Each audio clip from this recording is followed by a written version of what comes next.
The greatest gift of God is the miracle of life.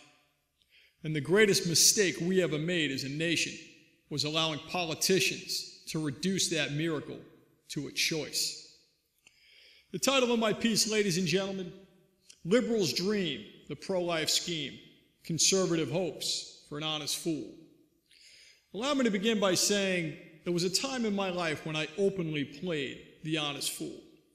I eagerly consumed the lie that the Republican Party was the key to restoring life, family, and culture. Every election cycle, I'd see them riding in. White hats, grandiloquent promises of making America a better place to raise our children. It's a story right out of an old Western movie. And yet that's all it really is, a story. For 39 years, ladies and gentlemen, the Republican Party has manipulated and exploited the godly hopes of pro-life America. Election after election, we are duped into supporting the lesser of the two evils. Conned into taking the crumbs rather than the whole cake if we would just stand on God's principles. Instead, the Republicans are sworn back in, the vision fades, they get amnesia, and the nation continues in a state of decline. The sanctiloquent promise of a pro-life nation never comes to fruition. The scheme reminds me of an episode of The Little Rascals. The Rascals had this old wagon, and when they wanted to go somewhere, they would all pile on the wagon. And out front of the wagon was this donkey. Now you'd have like Stymie driving, and Spanky would be riding shotgun. Okay? And Spanky's holding this long wooden stick over the head of the donkey. And dangling from the end of the stick from a piece of string is a carrot. Now when they wanted to make that donkey run and pull the wagon, Spanky would just hold that carrot just out front of the donkey's mouth. If ever there was an illustration of how the Republican Party treats pro-life voters, this is it. For 39 years, ladies and gentlemen, we've been the donkey pulling the Republican wagon. 39 years later, they are still dangling the carrot of repeal, and we are still chasing it.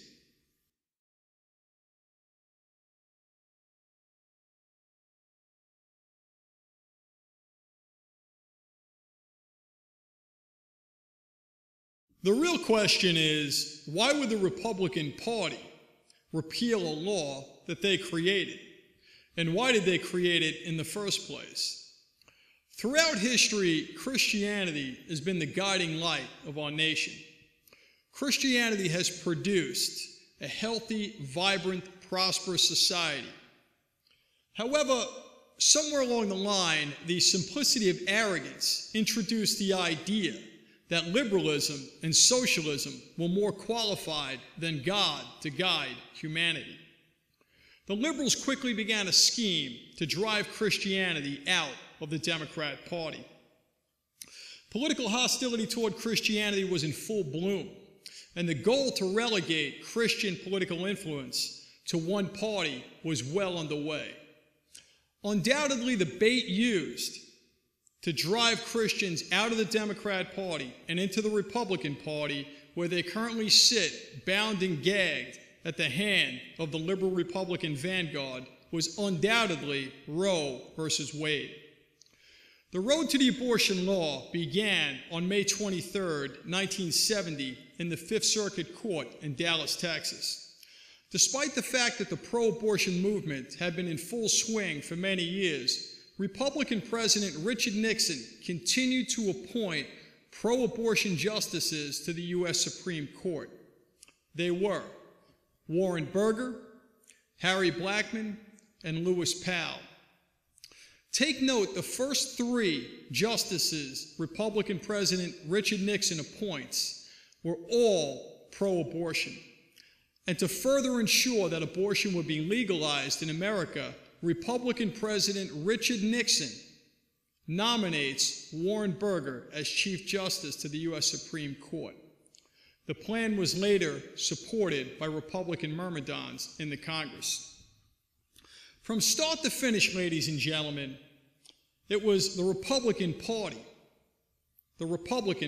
not the Democrat Party, that legalized abortion. Their ultimate goal was to restrict Christian political influence to one party, to make it a subordinate puppet entity at the back of the Republican bus. And they've done quite a job. Mitt pro-abortion Romney just called his trusty second mate, Paul Ryan, off the bench in an attempt to create the illusion that Christian people still have a say in politics. Roy Rogers had trigger. That's all I could say on that one anyway. The plan to neutralize Christianity, ladies and gentlemen, has been in effect for about 45 years now. Keep in mind, not long ago, John F. Kennedy ran as a pro-life Democrat and won. Okay? He ran against Republican Richard Nixon. Both men claimed to be pro-life, and I sincerely believe that Kennedy was pro-life. But it would later be Republican President Richard Nixon, elected in 1968, who would begin stacking the court in favor of cult genocide.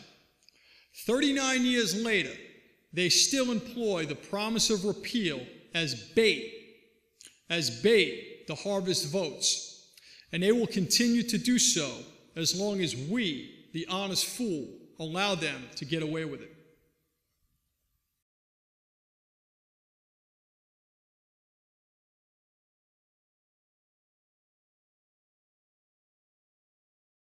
Let us look carefully and honestly at what happened to our nation after the Republican Party legalized abortion, and also at the man, Richard Nixon, who set the destruction of the United States in motion.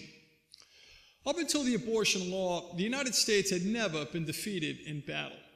We fought the largest and toughest armies on earth and always emerged victorious. We defeated the Third Reich, the first army in the world to employ missile technology and jet aircraft.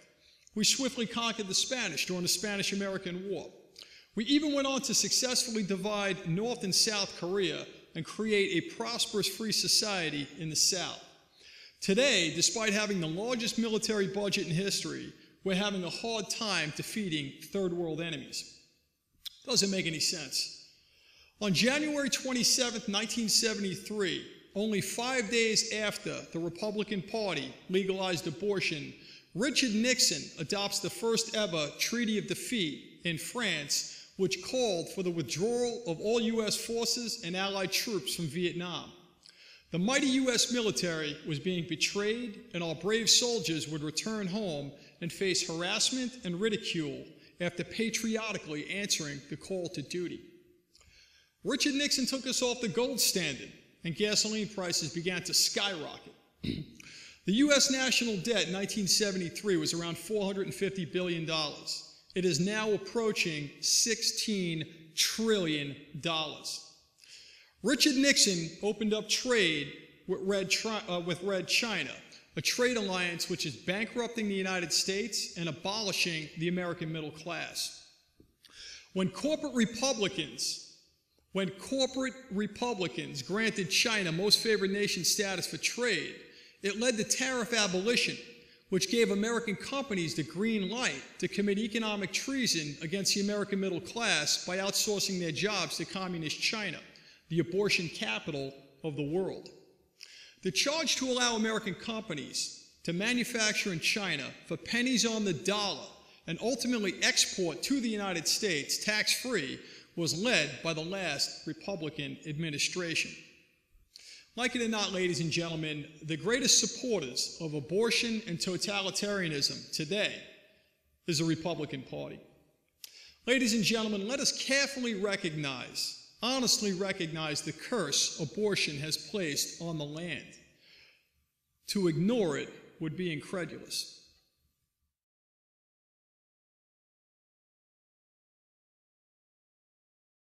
When a candidate says during a political campaign, "I'm pro-life," real pro-lifers interpret that to mean, "I'm going to Washington to overturn the 1973 abortion law."